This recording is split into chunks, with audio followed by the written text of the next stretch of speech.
Apps can do a lot of cool things. You could order dinner, gamble on your favorite team, and track your health. You could even get a mortgage. One click and you can be approved. I'm not sure by who or what country they're in. You deserve more from the mortgage industry. At AnyMac Home Mortgage, we believe in the need for live human interaction during a very complex process. The kind of service and guidance which an app simply can't provide. Our customers are more than credit scores and income documents. They're individuals and families who live in and strengthen our communities. Their story is our story, and that story begins in a home. Chris Sawyer is an expert on providing superior customer service and in meeting the mortgage needs of current and future homebuyers. With over 18 years of experience in the industry, Chris is able to help customers migrate through the home buying and home financing process by using his wealth of knowledge as a well-qualified mortgage professional. And best of all, Chris is located in Cromwell, Connecticut, where he has helped hundreds of clients in Connecticut, Massachusetts, and Rhode Island make their dreams of homeownership a reality. Visit chrissawyer.any-mac.com. Email him at csawyer@any-mac.com or give him a call, 860-878-8730. Chris Sawyer, NMLS number 39345, corporate NMLS number 338923. AnyMac Home Mortgage is an equal housing lender. American Neighborhood Mortgage Acceptance Company, LLC. DBA AnyMac Home Mortgage. Lo-Fi Direct. Connecticut First Mortgage Correspondent. License lender. Broker number ML 338923. Massachusetts Mortgage Lender and Mortgage Broker License number MC 338923. Rhode Island License Lender. License number 201128110L. Call for additional details. Welcome to Sports Talk with Orange. I'm Steve Risser, along here with Justin D'Onofrio, just back from vacation. And last night I was driving home from the Mets game. I was at the Mets game last night against the Guardians. They lost to the Guardians. But I was listening to the Yankee game on the way home. 0-0 for most of the way. And then guess who Boone puts in the game? Instead of putting the guy they get traded for last Thursday in Benyard in the game, they put in Devin Williams. Devin Williams goes up 2 runs, and the Yankees lose their 5th in a row. And it all started on Friday night. When they had that 9-4 lead. Boone kept Bird in the game to give up that grand slam to Stowers. And then they lost that one 13-12. And then they lose on Saturday with the Jazz Chisholm's base running mistake. You were there, right, Saturday? For Jazz Chisholm? I was there Friday, Sunday. I get to see Friday's debacle. Oh, my God. Wow, that's crazy. You saw Friday's debacle. You saw that. And then then getting into Monday. Then the Sunday where Heel didn't pitch well, and then Monday, another disaster with Devin Williams. And last night, do you think Boone would learn from what happened? What happened? And I was at the game where Devin Williams blew the save, even though the Yankees came back and won, where Devin Williams blew the save. So you think Boone would learn, but he didn't. And last night the Yankees lost their 5th in a row, and they're right now only a half game ahead of the Rangers for the last wild card spot. Yeah, it's pretty embarrassing. Last couple of days for this franchise, make it make sense. Boone, Leiter didn't go pitch in that spot there last night, because Boone didn't want to pitch him because he hasn't pitched in a while. Then why did you pitch Nestor Cortez in Game 1 of the World Series then when he hasn't pitched in 3 months? Make it make sense, Boone. Yeah, I am so done with him. I don't care that we're gonna get another puppet. I just want a manager that has some common sense and actually has a good feel for a baseball game. Because Aaron Boone has none of it. He has none of it. Again, I get not criticizing any of the players. I know it's a different generation now, but I'm just so sick and tired of him. You got embarrassed this weekend by the Miami Marlins, whose payroll is only like $60 million. For Sunday afternoon, 8th inning, when the Marlins about to sweep you, they play Sweet Caroline. I think they'll mock the Yankees because they didn't play Friday night. Yeah, I think they mocked you Sunday. Yeah, they'll be in there Friday, Sunday. That Marlins team was fired up to beat you. Yankees, absolute lifeless after Friday night. I'd rather go out and sit on the beach on Sunday than go watch that team play a lifeless game again. I haven't watched the game since Sunday, and I don't know when I'm going to watch next because I'm done. I can't do this anymore. They can't put together 9 innings of good baseball. It's either errors, base running, dumb managing mistakes. It's always something with this team. And for $300 million payroll, they should not be 6 over.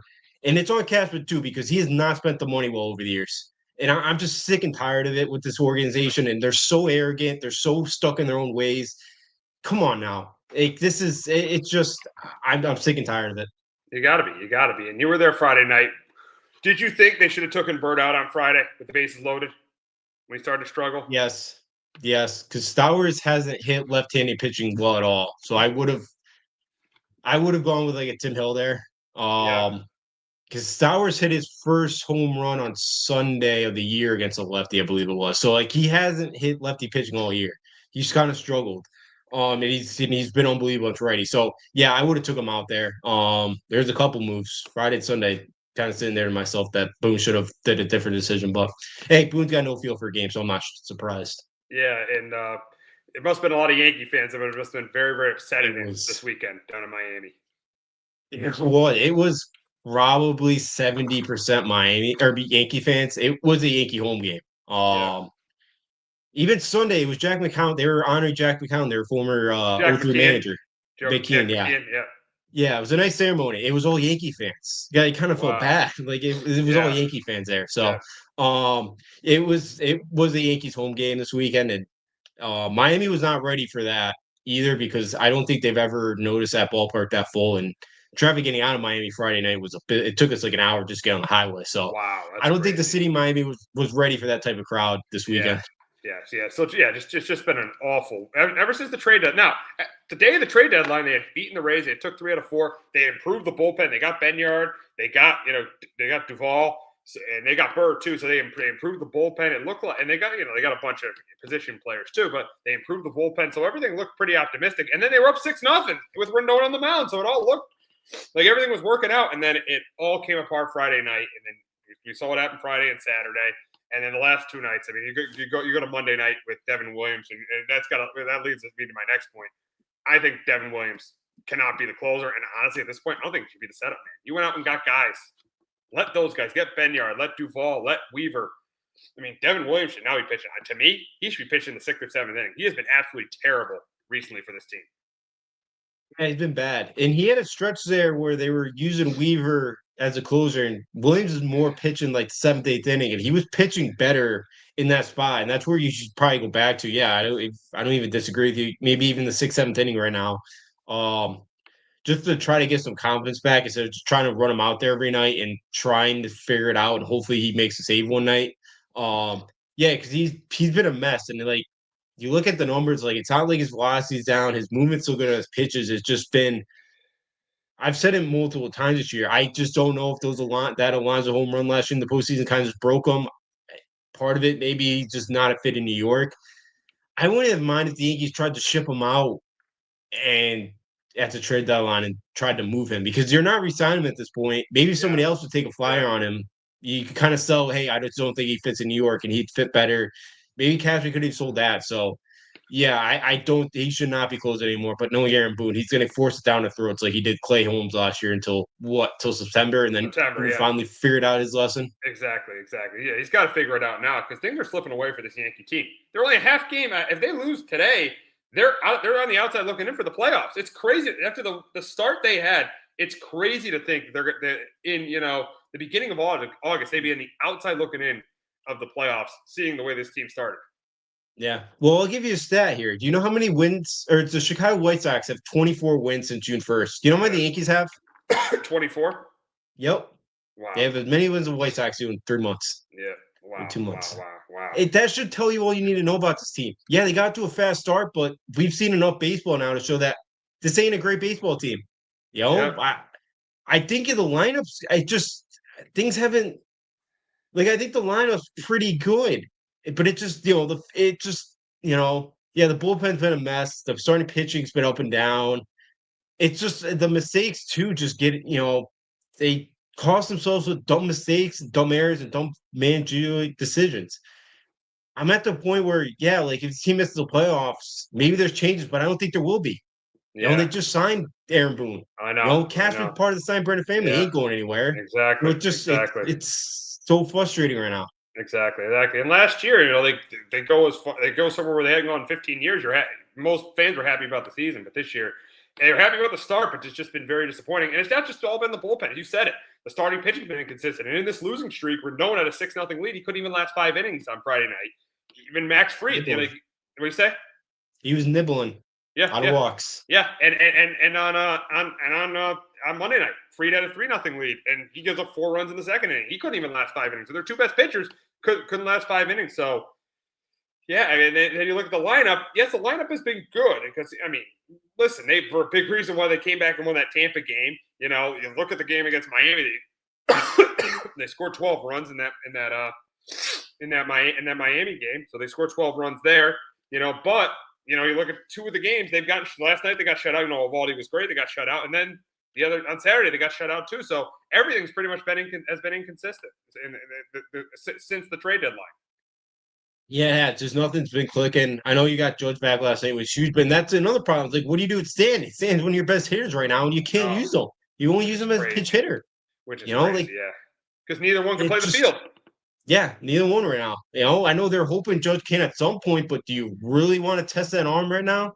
You really, where, yeah, maybe he misses time. He's got Tommy John. He misses a couple months of maybe even next season. So, you can't test it right now, or I wouldn't. But knowing the Yankees, they have no idea how to handle injuries. So it wouldn't surprise me if they're trying to run him out there. Exactly, maybe you could try stand in right field at Yankee Stadium because it's not horrible, but there's only a few spots where you can do it in. So, yeah, the line's been good for the most part, but yeah, it's a pitching and heels Sunday. Just walk too many guys, and you're hoping he can get it going. It's first start back, and the velocity was good and all that, but yeah, they're gonna need it. And I like the bullpen. I thought the bullpen arms are gonna be good that they got. Obviously, it hasn't worked so far, but I really wanted Boone to go get one of those pitchers like a Kelly or a Gallen or even Joe Ryan to really help yourself. But right now, not not feeling great about the team. Oh, not at all. And you talk about starting pitching at the trade deadline. They better hope Heel is good because I thought they needed an arm. I was my that was my biggest disappointment with them and at the trade deadline is they didn't get another arm. So they really, and I definitely wanted them to get a starting pitcher. Now, did a lot of starting pitchers go in the trade deadline? No, but I wanted them to get an arm. But because the team that's right behind them, Texas, they got that arm in Merrill Kelly. So they didn't really get another arm at the trade deadline. I know they improved the bullpen, but the problem with the bullpen is who's going to pitch the ninth inning? Who's going to pitch the ninth inning? They've had two situations in this losing streak where they've had a lead going into the ninth inning. They've lost Friday night, as you know, against the Marlins. They had that lead, and Duvall couldn't save the game. And then Monday night, Devin Williams couldn't save the game. And then right before the trade deadline, that Wednesday game against the Rays, they had a 2-1 lead. So three times in the last the last week, they've had a lead going into the ninth inning, and they haven't been able to hold it. So the problem is, they got a bunch of relievers, but if you don't have a guy who can pitch the ninth inning, what's the point of having a bunch of relievers? Yeah, that's the problem. Yeah, because Boone right now seems to really trust Williams, which I don't think any other Yankee fan does. And yeah, you got to they haven't looked great, the new guys for the most part, but Cashman got a lot of new toys for you to play in the bullpen. And I know Birds got sent down yesterday to AAA, but yeah, Bendard had a rough April. He's pitched decent since then. The wall, I thought his stuff looked good Friday. Then the wall kind of hurt him. The game winner, which was a dribbler that barely got out of the box, beat you. But yeah, you gotta trust one of these guys. You gotta try. Even if it's a Luke. I know they want to do Luke Weaver because you could kind of use Luke for 2 innings at times as well. But you got to use somebody else besides Williams. I would like to see Weaver back there because he's been good and he's kind of showed you that he could close out games for you. So I want to see Luke Weaver doing it, but for whatever reason, Boone just isn't. Boone rather use him more as a setup guy than a closer. Yeah, Boone's got to get this bullpen fixed. He's got to somehow get this define roles for everyone in this bullpen because this bullpen is all over the place right now. He's got to get the bullpen fixed. And today, Rondoni's got to be the stopper. He's got to be the stopper. This is a huge start for Carlos Rondon. He's got to pitch better than he did Friday night. He's got to be the stopper here. This team is really struggling. They're going to go through. This will be their third 6-game losing streak since the month of June. If this happens, if they lose this. They lost 6 straight, I think, in the middle of June. They lost 6 straight at the beginning of July, and now they're going to lose 6 straight again. So they need Rondon has got to be. He's got to be the stopper today in Texas. He has got to get it done in Texas. But this weekend, the Yankees, they got a series against the Astros, and I'm telling you, I think they they always with Brown and Valdez pitching. I don't see this team winning more than 2 out of 3 on Old Timers Day weekend at the Bronx. I think the Astros take 2 out of 3. Yeah, I'm with you. Astros take 2 out of 3. it's going to be an interesting weekend in the Bronx. Yeah, the Old Timers Day, and Boone and A-Rod. Jeter and A-Rod comments about this Yankee team. I don't think both of them are going to be there, but yeah, I know the Astros got swept by Boston, but they've been playing better against a team that just swept you in the Marlins. So yeah, I think you have in the face Valdez and Hunter Brown, two guys that are up there in the Cy Young cat, kind of could be there at the end of Cy Young wise. I'm gonna take Houston take 2 out of 3 this weekend, and then you got the Twins, but game 1 against the Twins coming up. You got Joe Ryan in the Joe mound, Ryan, maybe. yeah. So Like the one good player the that's Twins still have now. Yeah. Him and Byron Buxton. yeah. So who knows if that's even So I know you beat up with the Twins, but good luck beating Joe Ryan the way you're playing. Yeah, exactly. Just not good at all for the Yankees right now. And they gotta get this thing turned around. They need to start doing that today in Texas. Now, going to the other extreme, the Red Sox have been red hot. They've won 7 in a row. Coming off the All-Star break where they won 10 in a row. Now, they had that stretch there where they played the Dodgers, the Phillies, and the Cubs where they went 4 and 5. But to go 4 and 5 in that stretch, you'll take it. But they've won 9 of their last 10 games. Their offense has scored more, and in their 7-game winning streak, their offense has scored 6 or more runs 6 times. Their pitching has been really good. Crochet's continued to be great. Bellows continued to be great. And then, Crochet recently has been Giolito, he's continued to be great. Bullpen's been really good. Yes, people were critical of this team at the deadline. Not really, improving the team. Really the only improvement they really made was getting Steven Matz and Dustin May. That was really the only improvement from this team. They didn't really go out and get a first baseman, which a lot of people thought they would go get. But look at the way they're playing. It's hard to argue with what Craig Breslow has done. The Devers thing has become addition by subtraction. What he's done in the offseason, getting, Crochet, Bregman, and Giolito. What Breslow has done, he's done a really good job putting this team in position to putting this team in a great spot to make the playoffs for the first time since 2021. Yeah. There is some breaking news out of Roman Anthony. Yes, Roman Anthony. Yeah. And what do you think of that deal with Roman Anthony? Yeah, 8 years, 130 million. I think that's pretty good. You buy out the first 4 years to his free agency, and I think the deal get up to 230 million. He's shown you that he could kind of that top prospect that that he came up to be, and I think it's a really good deal for him to keep another one of your young stars to pay him now, and you're seeing that more and more there where you're kind of buying out some of those arbitrary years where it could get a little bit more expensive. So I do like the deal there. I know he's only got the power tool hasn't come yet, but he's still batting 283. Like he's looked pretty good. He hasn't been overwhelmed. So, and he's a good fielder. So I like it for Boston. Yeah, maybe you pay a little bit more for those renewable years, the first 2 years, but everything else you're gonna buy out a couple years of free agency period, which I think is huge as well. So I like the deal there for Boston. Keep Roman Anthony there. You got the extra money now, so to use it, you got a lot of young stars right now. Absolutely. You look at the young stars with this team. Roman Anthony. Oh, well, look at Perez, Anthony, Wilyer Perez, and Remy Gonzalez, Cedine Rafaela. So many young players on this team. This team's future is really, really good. And yeah, Breslow has gotten criticized for not doing anything at the trade deadline, but with the way, and I said, a couple weeks ago, I think we did the show that this Red Sox team needed to do stuff at the trade deadline. At this point in this American League, the way they're playing right now, I think this team is good enough to make a run. I honestly do. I think this team is good enough to make a run. But I wouldn't be surprised if they win the division. And honestly, I wouldn't be surprised if this team goes to the World Series the way they're playing right now. I mean, the way this team's playing, I wouldn't be surprised if they get to the World Series. Yeah, they're playing well. They did, I know the Cubs Phillies road trip there, wasn't great, but outside of that, you took out 2 out of 3 from Dodgers. You've won 14 out of your last 15, I believe, at Fenway Park, which that's been a problem last couple years. They've not played well. It definitely has been, yeah.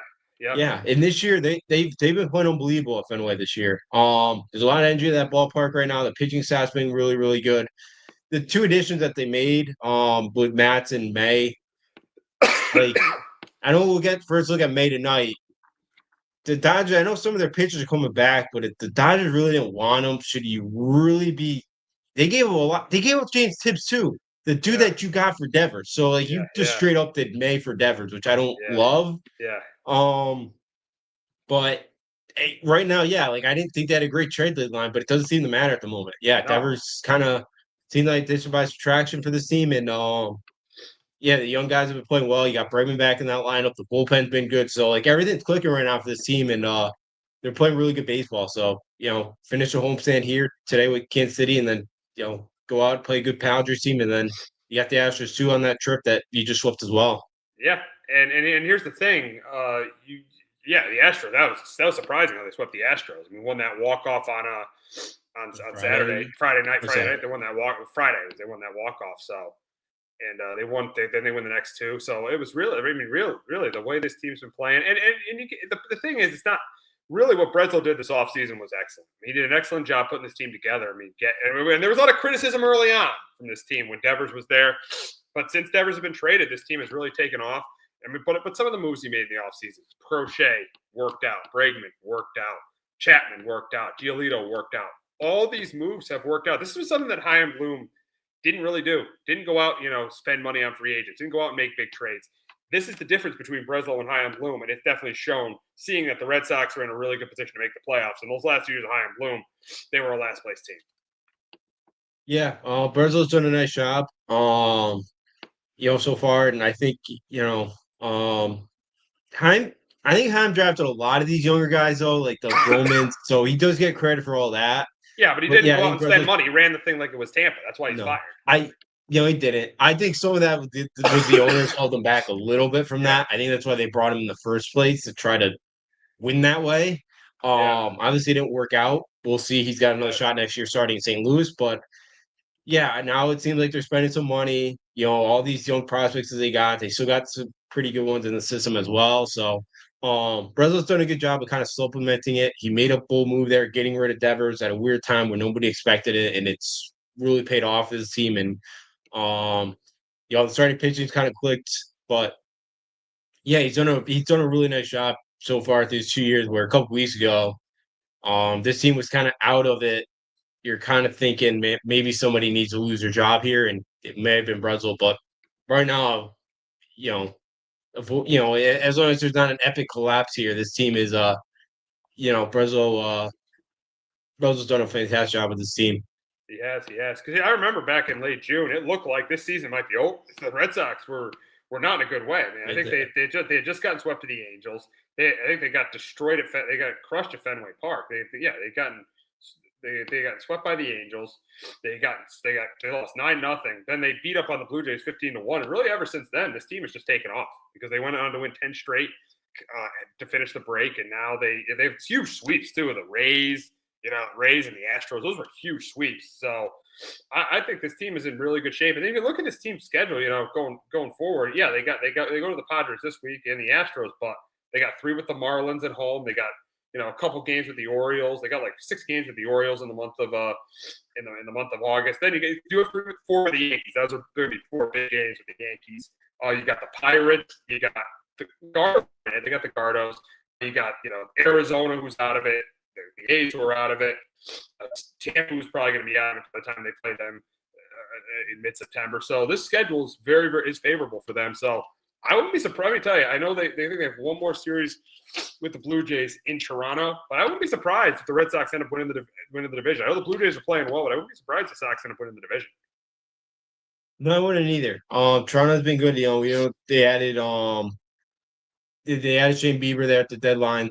They've been, Toronto played well of late, especially at home. But yeah, I wouldn't be shocked the way the Red Sox are playing. You mentioned that schedule's pretty easy too. There's not, their gauntlet's kind of, they don't really, this stretch on this road trip at San Diego and Houston might be, their toughest gauntlet, like maybe the rest of the year.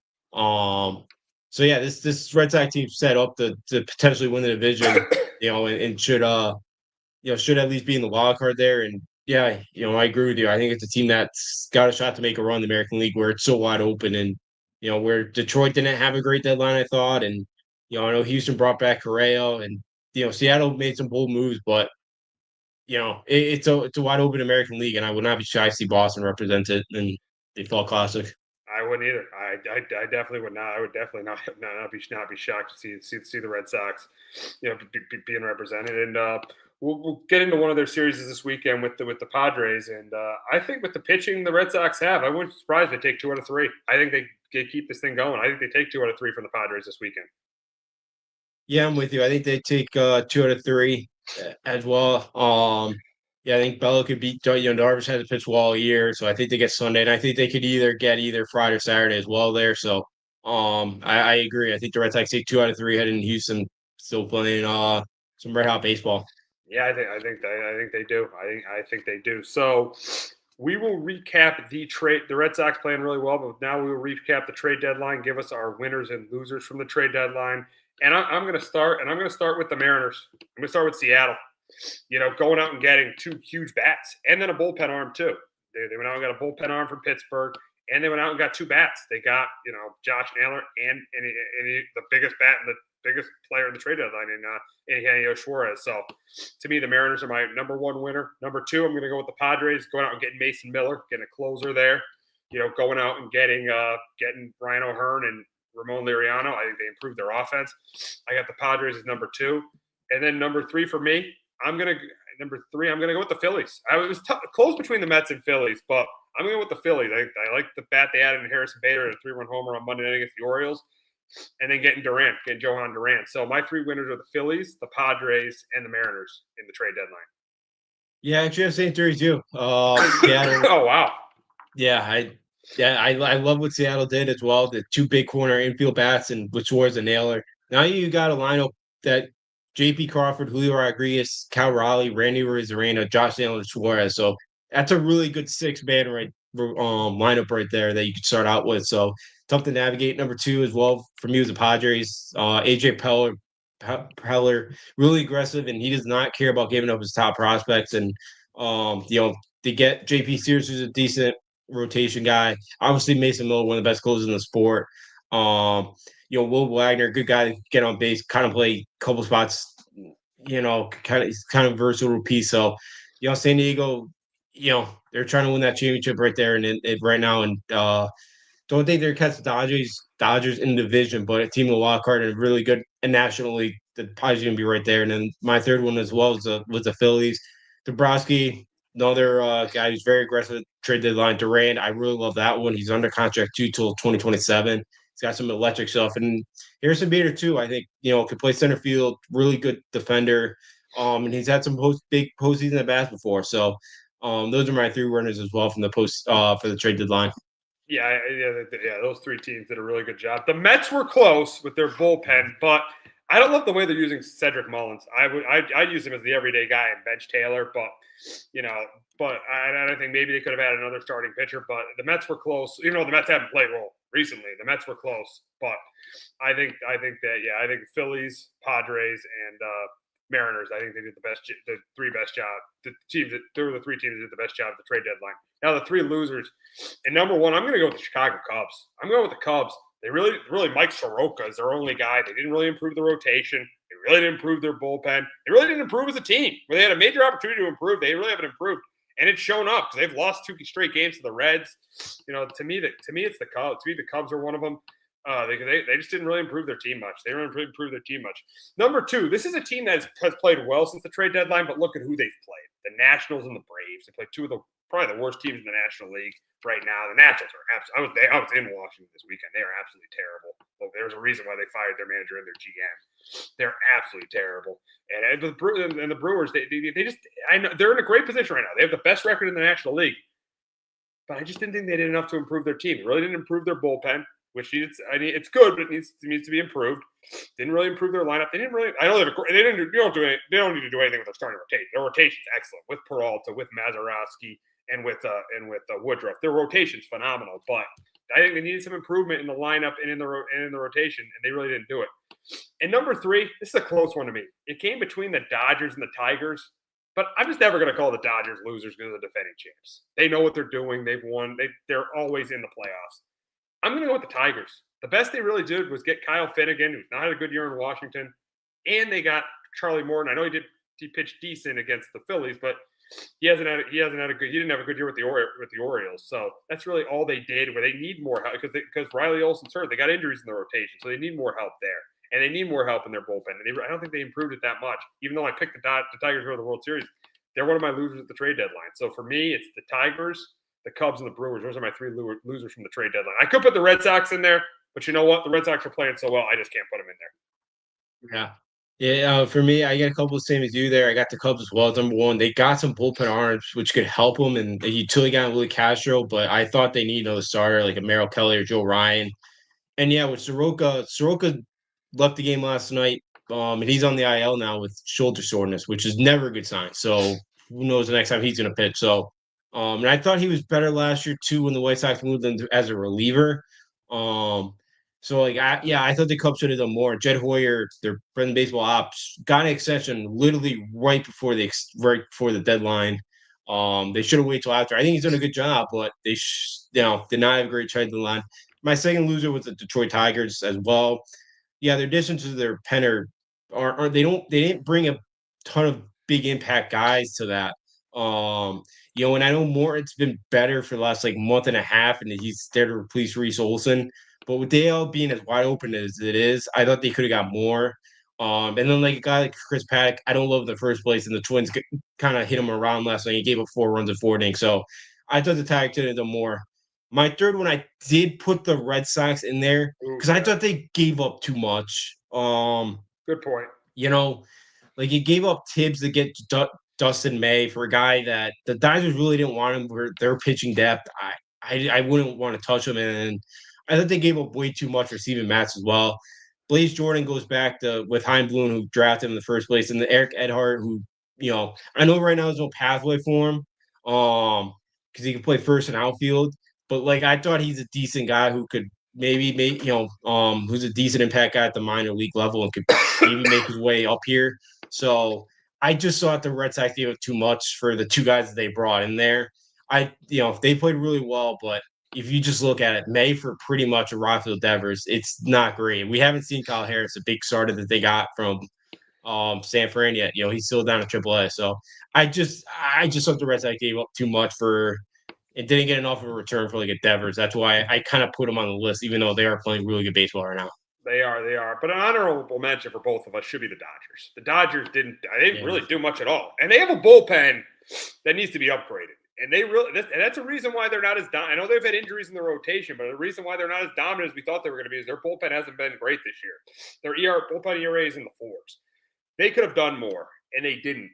And that could end up costing this team. That could end up costing them getting back to the World Series. Because I'm not going to say they're a loser of the trade deadline, but they're definitely an honorable mention. Yeah, I agree with you with that one. I thought they could have done more as well. I know they just got Snell back, and I know Glasso just got back, and like Brock Stewart. Brock Stewart's been decent for him. I know they gave up a guy like James Outmid who can't really find his way there. And Alex Call is like another depth guy in the outfield. So yeah, they didn't get any they could have used another kind of high end reliever or another arm just to give them some more depth there. Because their bullpen's been a total mess and they've been used a lot, and I think they're just all overworked. And so I'm with you because this could come back to bite them because the National League's really good. I know the Brewers have never had success in the postseason, but that's a really good team. The Phillies got better. You can even say I know the Mets aren't playing well, but the Mets got better as well. So even the Padres, division got better. So yeah, I agree. Other teams in the National League got better around you when Dodgers didn't. They did not. They definitely did not.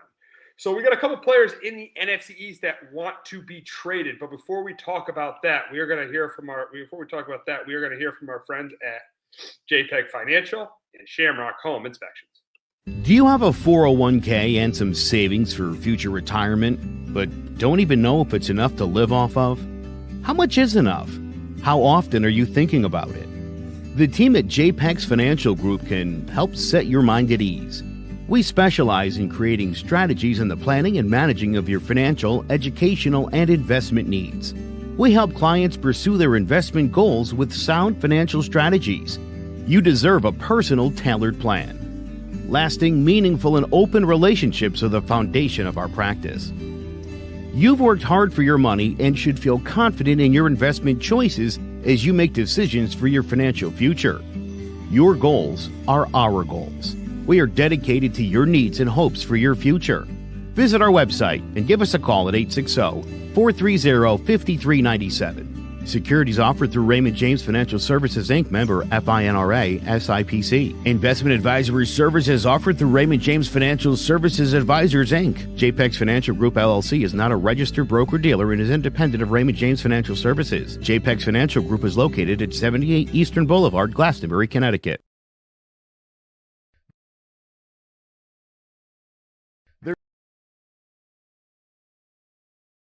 There's no bigger investment than home ownership. And to make sure the house is up to your standards, you need a professional to look it over. Brian Flanagan from Shamrock Home Inspections is a licensed home inspector and a member of the Connecticut Association of Home Inspectors. Brian was a contractor for over 15 years, so he knows how homes should be constructed and how mechanicals should work.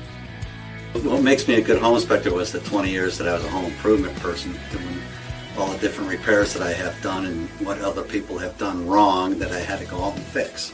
So I have a pretty quick eye on seeing what's right and what's wrong. Before you move, call Shamrock Home Inspections. Before you make the biggest investment of your life, call Brian Flanagan from Shamrock Home Inspections at 860-268-2566 or visit shamrockhomeinspectionct.com. Alrighty, on Friday, it was huge news in the NFL as Micah Parsons requested a trade out of Dallas. Now, we've seen a lot of players, requesting trades. Terry McLaurin, we'll get to him. He's requested a trade. T. Higgins requested a trade, but the organization worked it out. Even back a couple of years ago, Lamar Jackson requested a trade. The organization worked it out.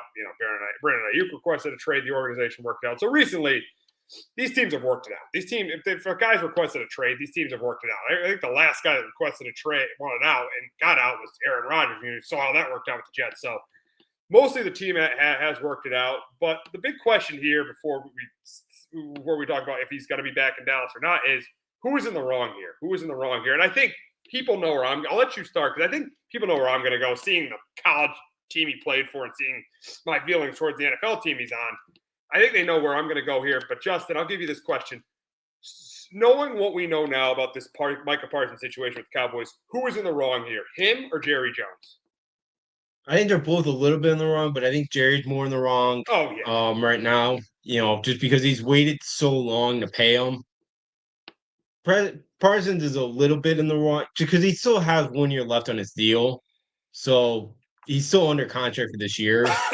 But I think Jerry should have probably done this deal last year. And if the rumors are true a couple weeks ago about Jerry not even answering Parsons' agent and not even negotiate, then that's a bad. That's not great. And it sounds like they're negotiating now, but I would say Jerry's more in the wrong here for the way everything's been handled here. And yeah, Jerry could have saved himself a lot of money if he just did this a year ago. But Jerry, for whatever reason, waits till the last possible second to get this thing done. Yeah, I think Jerry Jones is completely in the wrong. I'm not even being biased. I'd say the same thing with Terry McLaurin in Washington. I think Adam Peters is in the wrong. But I think Jerry Jones is completely in the wrong. This should have been done Parsons wanted to get this done in March of last year. Now, I get it. Sometimes with a top player that's not a quarterback, you wait maybe until their fourth year to get the deal done. So I get the fact they waited a year, but in March, this deal should have absolutely, without question, gotten done. This deal should have gotten done in March, and he would have gotten it for like $35 million. Now he's going to have to pay him $42 million. And we brought this up a couple weeks ago, how the Cowboys doing this has completely hurt their team. What they did with Dak and CD last year pretty much cost them getting Derrick Henry. So I think Jerry Jones is 100% in the wrong here. I think him and his son are 100% in the wrong. Michael Parsons should have been paid in March. There's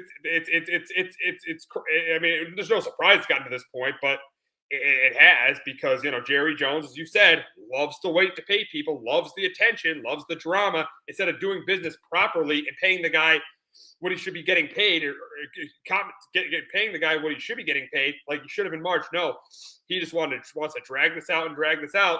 And this is now became a distraction because it's not a total.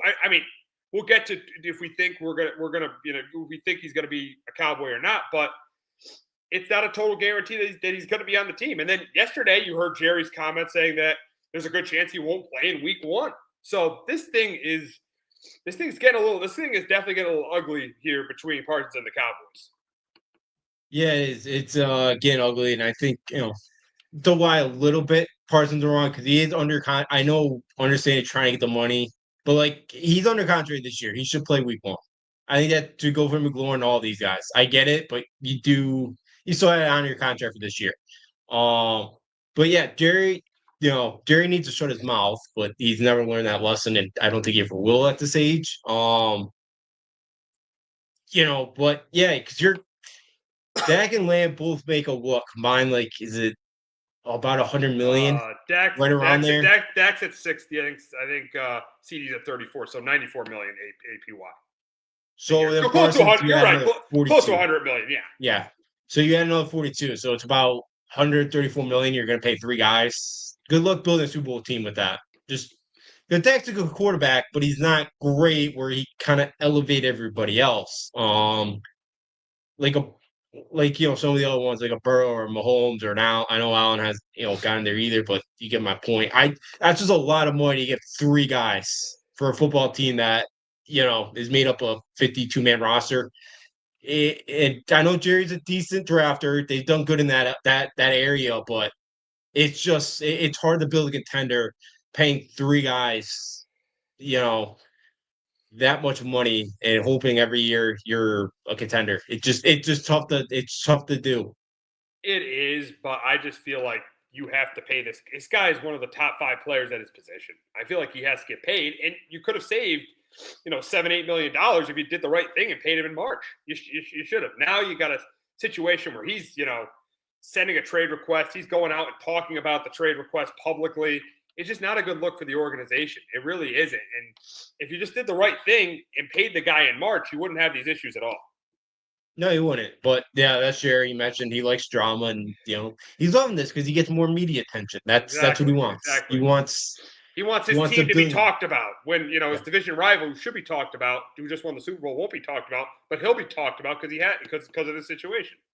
Yeah, he will because he's not getting all the media attention this year because it's hard to pick this team to go to the Super Bowl this year, and it's hard to believe that this is a team that can make a run. So yeah, this is a team that right now is probably like an 8-win team, somewhere right around there. And Parsons is one of the best players at his position, and I agree, like he should get paid. And I think we'll see if he ends up staying there in the future or not. But they could have saved themselves some money, could have done a little bit more, and just to save a little bit more of the cap because of that, how much you're paying Dak and CeeDee Lamb. Yeah, they could, but I think if they trade this guy, it would be a humongous mistake for the organization. It'd be humongous. He's just one of those guys you have to keep.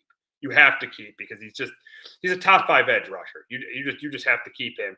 And the question is for us is, do you think he'll be back in Dallas? I just think he will. I just don't think there's any way the Cowboys. Yeah, Jerry's made some weird moves, but ultimately, at the end of the day, Jerry has paid his guys. Des Bryant back in 2015 paid him. Ezekiel Elliott back in 2019 paid him. Last year with Dak and CeeDee Lamb paid them. So eventually Jerry does pay his guys. Now, does he pay him when he's supposed to? No, but he does pay him, and I think that's the way this thing's going to end. Eventually, I think Micah Parsons, maybe in late August, maybe right before the opener, just like Dak, is going to be the highest paid. Jerry is going to make him the highest paid non-quarterback. Yeah, I think he'll stick around in Dallas because, like, even if it gets to a point where you have to trade him, which I don't think it will, you're not going to get the value back for it doesn't matter picks or players. It's going to be pretty hard to match the value that Micah Parsons could give you. And that value is probably decreased unless that new team knows that they get something done with Parsons long term. So I think it's going to be difficult to get the value that you could get for Parsons in the trade market. So I do think it's going to end up that he sticks around at Dallas and they'll figure out a way to pay him and everything will be fine for Parsons in Dallas. So I agree with you. I think they'll figure that out, but how long? Who knows? Yeah, I think it's going to be late August, early September that he gets his new contract. But I just don't think he's going to get traded. I just don't think it's going to happen. Jerry's been he's dragged it out, but he's been able to pay his guys. I think this will be another guy who will get paid, and I think he will get a long-term deal with the Cowboys, even though he basically wrote like a 4-page tweet about how he wants out and how he requested out. I just don't think it's going to happen. I think eventually, because you look at all the other guys, all the guys who've asked for trades since Aaron Rodgers, they've all went back to their teams. This isn't the NBA here. Usually the GM and the player work it out in the NFL where they go back to their teams. Yeah. Yeah, usually they do. And I think they will here. And I think Jerry, you mentioned it. Jerry usually pays his guys, and I think he will at the end of the day here. Yeah, he's gonna both guys are gonna drag their feet in the mud here and try to, try to try to figure it out here. So yeah, I'm with you. I think they'll figure it out. But yeah, maybe another couple weeks till they get it done here. And I think Pico's still gonna be in Dallas and he'll wind up a Cowboy for the next, 4 to 5 years. I think so too. I agree. Now moving on to another player in the NFC East that wants out is Terry McLaurin, and it is the first negative thing for this regime in Washington with Adam Peters and Dan Quinn and Josh Harris. That this is the first negative thing that's happened. Now last year they came out of nowhere, got to an NFC Championship game, found a franchise quarterback in Jane Daniels, but this is the first negative thing that's happened to them with Terry McLaurin, requesting a trade out of Washington. But ultimately, I think, and I'm even more confident than I am with Parsons that this is going to get worked out. And Diana Rossetti, she was on with Zolak and Bertrand during Patriot. We'll get to the Patriot Commanders joint practice, but she was on with them today and says, "There's no way the Commanders are going to trade Terry McLaurin. I think this gets worked out, and I think it gets worked out before I think in the next week or two it gets worked out. Yes, Adam Peters." It's not good that he dragged it out this long. This should have been done, a month ago or a few weeks ago. But eventually, I think this gets worked out because he's been there. He's been there through the losing. He deserves to get $33 million a year. He's not asking for he's not asking for Jamar Chase money. He's asking for a contract just like DK Metcalf. And I think the way everything's structured with the Commanders right now, you have a rookie quarterback. It would make no sense to trade him with the fact that you pretty much have a great top 10 quarterback on a rookie deal. It would make no sense to trade Terry McLaurin right now. You give him his $33 million, and you go from I agree. I think they'll work this one out as well. I think too because Washington just doesn't have a ton of wide receiver depth there, and without him, it's a big loss and definitely could impact the team. So.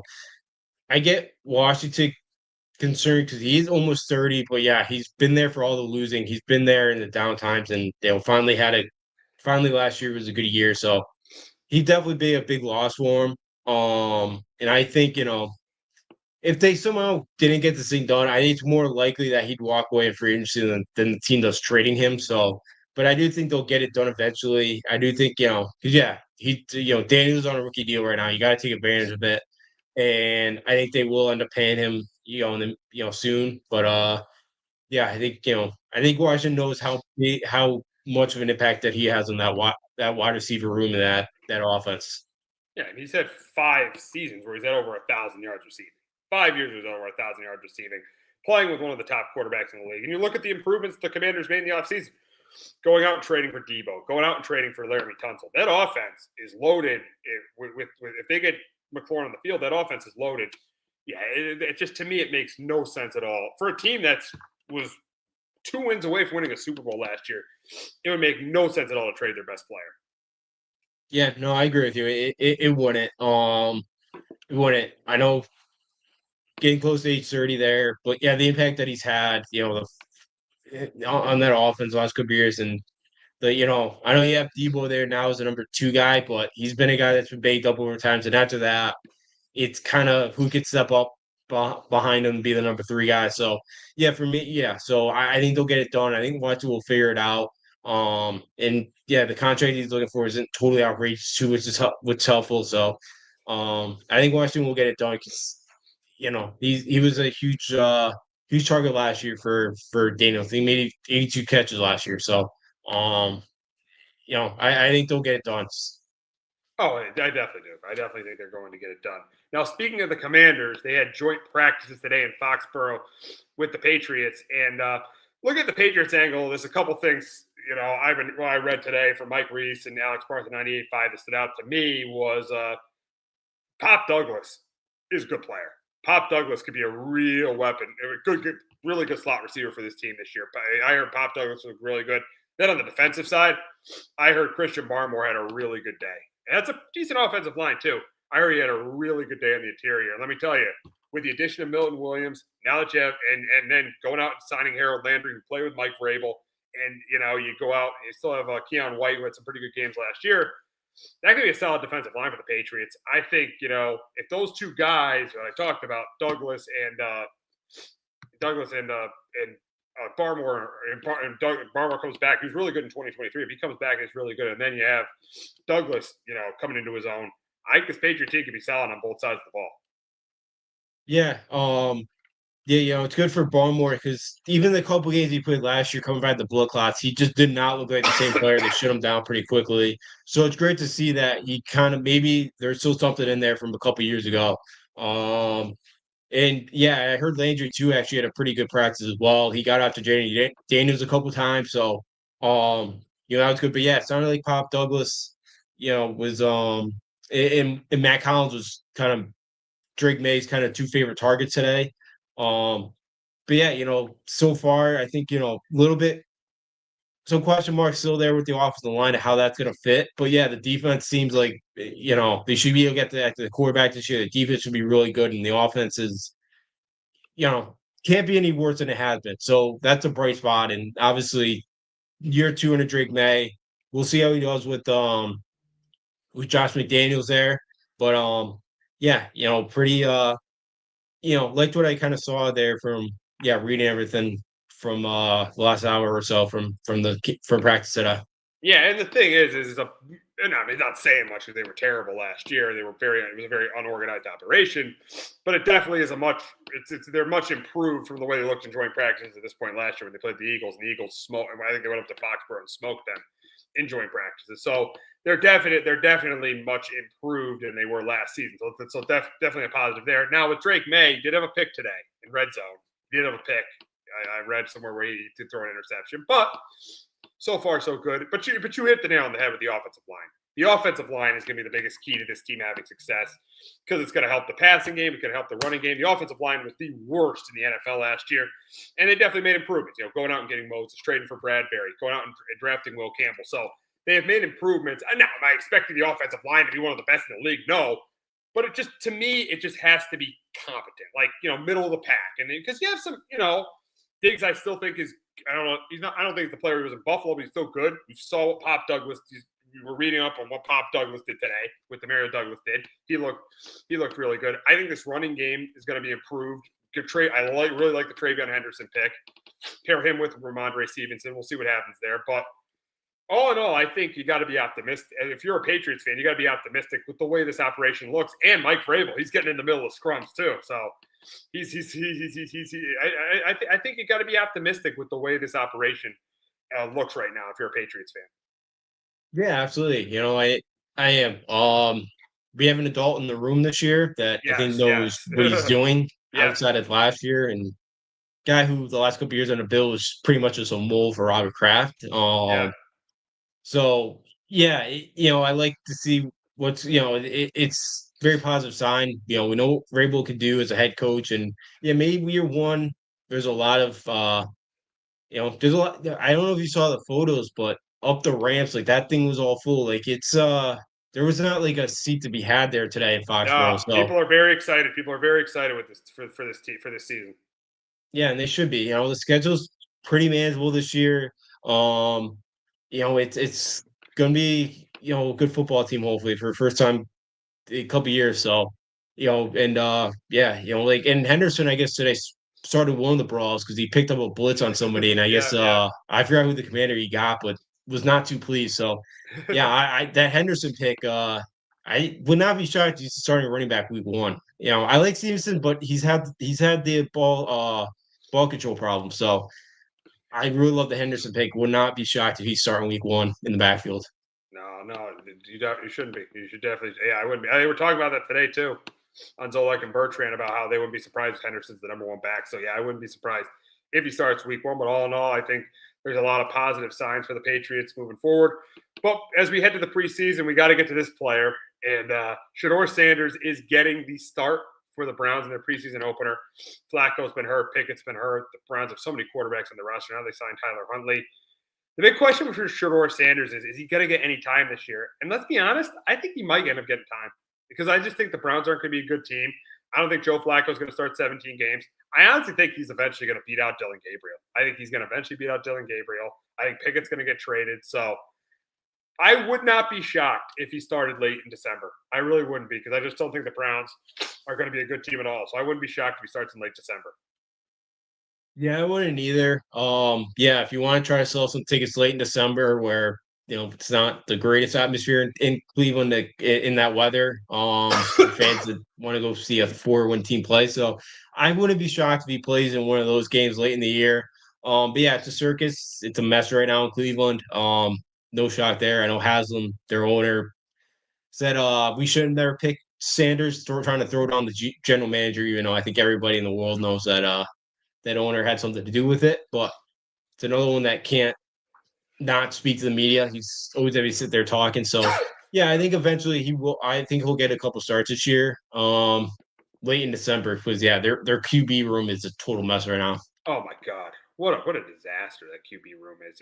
You draft two quarterbacks, one in the third round, one in the fifth round, and you trade for Kenny Pickett. You still have Joe Flacco, who's like 41, in his 40s. Yeah, that QB room is an absolute disaster. And on top of it, you passed on Travis Hunter too. So yeah. I wouldn't be surprised at the end of the year if Kevin Stefanski and Andrew Berry are out of a job. I mean, I wouldn't be surprised at all. No, I wouldn't either.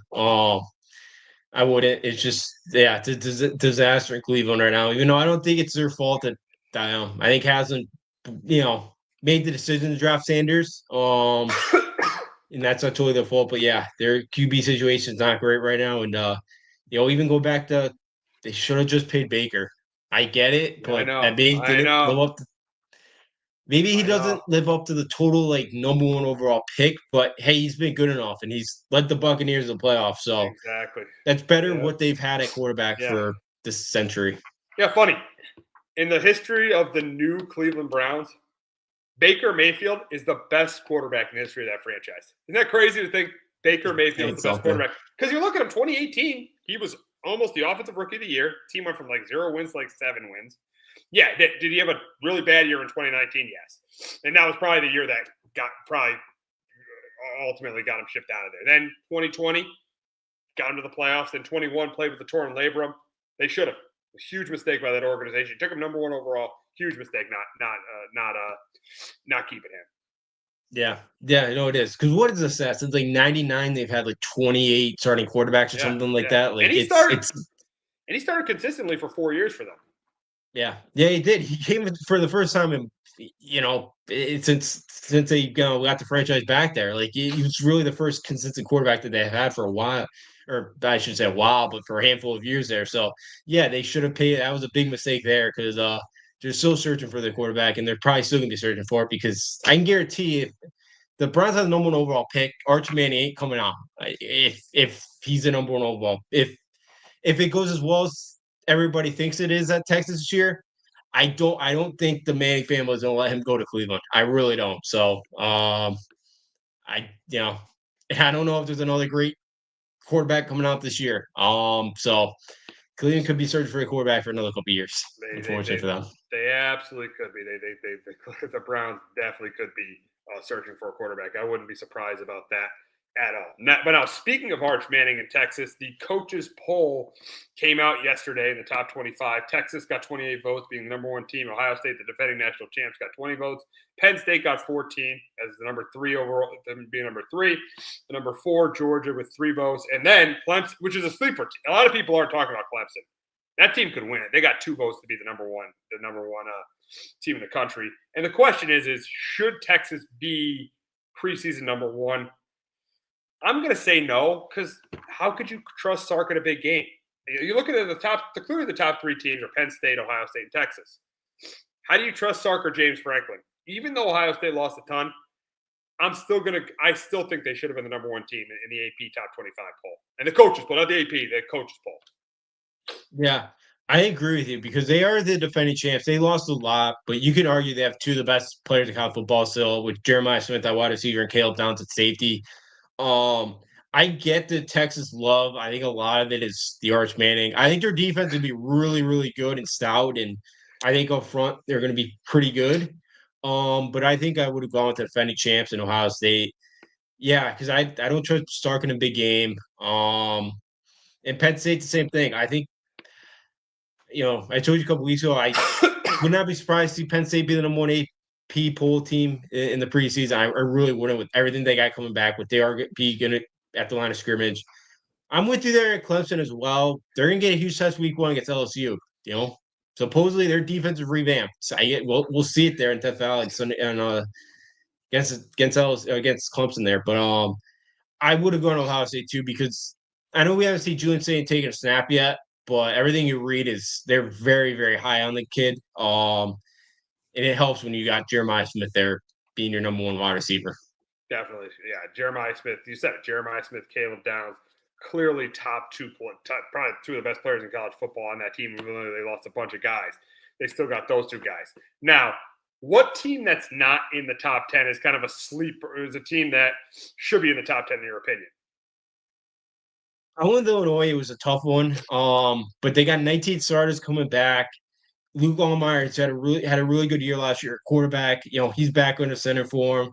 I thought it was kind of a difficult one. I thought maybe Arizona State as well. I think maybe you could go Michigan, maybe with Bryce Underwood coming in. That offense can't be any worse. But I really like what Illinois got coming back. They'll get a good test week 2 going to Duke. I think Duke's kind of dark horse there to win the ACC. So I went to Fighting Illini there.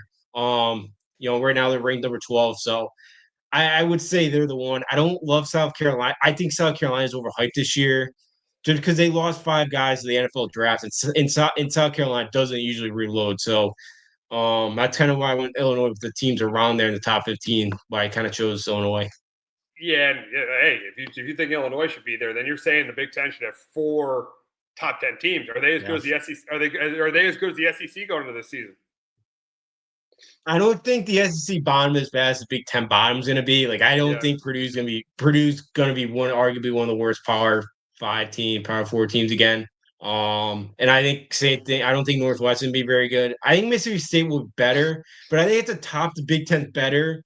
But I think kind of when you get down towards the bottom, I think the SEC is a little bit better. So I think at the top of the Big Ten better, but I think overall the SEC just a little bit better than the Big Ten.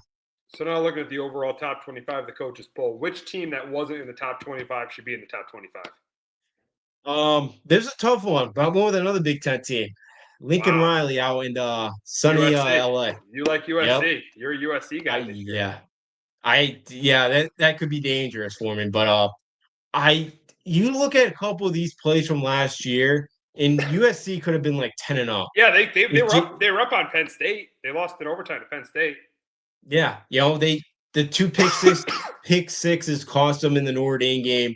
If Jaden Maeda could cut down the turnover this year, I really like this USC team, and I think they could be setting up for October 18th at Notre Dame undefeated at 6-0. I don't know, it'd be tough. I could see them losing that one, but I would not be shocked they roll into South Bend 6-0. We got like a top 5, top 10 showdown and a big one. Maybe one of the last few times that we get to see Notre Dame USC if you've heard those rumors. So, wow. Yeah, Lincoln better chance to go to the playoffs if we don't schedule Notre Dame every year. So, that rivalry might be killed off very soon. So that's sad. Big game, that's sad if that rivalry. Because I remember the memories of that rivalry, especially the you got to remember the 05. Oh yeah, with Reggie Bush, with Notre Dame almost beating them. Yeah. So it'd be one of the last times, and that's one of the best rides of college football when both those two teams are rolling. So be the first time in a while both teams potentially could be top 5, top 10 too. So So I'm with the Trojans there that they should be in it, the top 25. Yeah. You're a big fan of them, and I think overall this year though, if you look at like with the team that Sark coaches and team James Franklin coaches, one of the favorites to win the national title, the year's wide open because you can't count out Georgia. Clemson, I think you can't count out. Now, Oregon lost players, but Alabama at number 8, I think they're dangerous too. So I think this is just a wide open year in college football. I think this is a wide open year. I don't think really there's a dominant team like Ohio State last year, even though they lost 2 games. Yeah.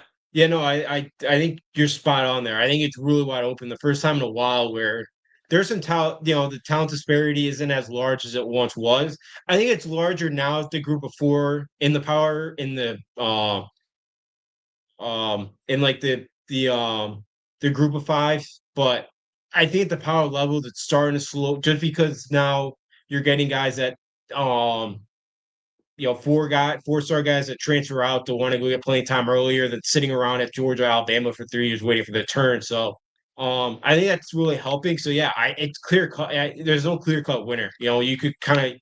When's the last time you could argue 8, 9 teams to win a national title? I don't remember my lifetime being able to do that.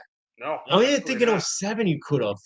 I know that was wild, but I think LSU was like the big favorite. I thought going in. I'd have to go back, but yeah, like I love Bama at 8. I don't think I've ever loved the team. My pick to win a title would be at number 8. So I think it's wide open, and yeah, I like. I know you're a Penn State fan. If it's not this year, I don't know when for you guys. Yeah, I know. They have a chance. They have a chance this year. Yeah, if it's not this year, when will it be? You're right about that. Yeah, and like Notre Dame, I think this is their best team that they've had in my lifetime too, just roster wise. Wow, I know. Really? They've been to 2 national title games and a couple semifinals. Wow. I love what they got up front. If CJ Carr, actually Lloyd Carr's grandson, I think he's going to win the job. If he could be good enough at the quarterback spot, I think Notre Dame could win a title this year. Wow. When Kelly left, I never thought Notre Dame could ever win a title. Yeah, but that's why we thought he'd go to LSU because he'd have a better chance to win it all. Yeah, and it's worked out better for Notre Dame after he left. So, I think for the Irish, they got a really talented team this year. So I think they're better than last year. If Carr could play the quarterbacks, if he could play well at the quarterback spot. So, yeah, I think it's totally wide open. It's going to be such a fun year of college football this year. I think it will be. I think it definitely will. It should be very, very interesting, and we'll be talking a lot about it coming up in the fall. But that's going to wrap it up this week on Sports Talk with R&J. For Justin and Afrio, I'm Steve Risser. We'll be back next week, continuing to talk about the Yankees and Red Sox, and we'll be talking about the Giants just joined practices, and any other NFL news that comes our way. And I don't know, is the AP poll coming out next week?